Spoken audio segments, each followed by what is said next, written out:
Mali naman yung ginagawa nila dun sa ano, yung sa video. Siyempre nag-leak yung gasolina niyan eh, tapos bubuhusan mo ng tubig. Eh yung tubig tsaka yung gasolina, hindi naman niya nagsasama.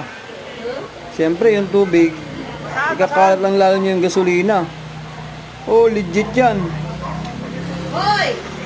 Kaya pag sinabuyan mo ng tubig yung gasolina, lalo na yung kakalat. Tunog na, brad. Kasi di naman nagsasama yan eh. O yan, o, di lalo nasunog yung ano, motor. O yan, lalo na lumakas. Kasi kumalat na yung gasolina lalo eh, nung sinabuyan ng tubig. Naku po, nasayang na yung motor. Oh, patay na. Naku po. Tapos binanatan pa na ano, para extinguisher na hindi naman pang gasolina din.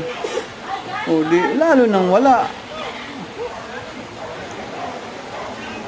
Baka pang electrical yung ano eh, yung fire extinguisher na ibinanat dun sa ano eh, oh, sa motor na nagliliyab eh. O di lalo lang kumalat tuloy yung apoy.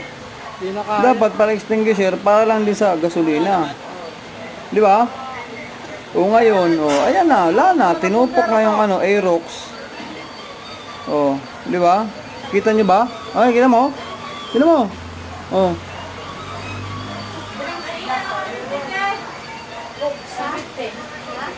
Wala na, pinapak na ng apoy yung ano. Naku po, babay. Yan ang masaklap, mga brother.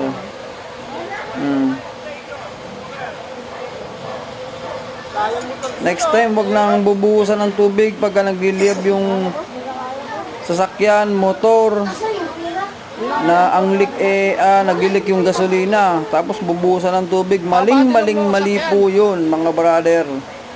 Legit.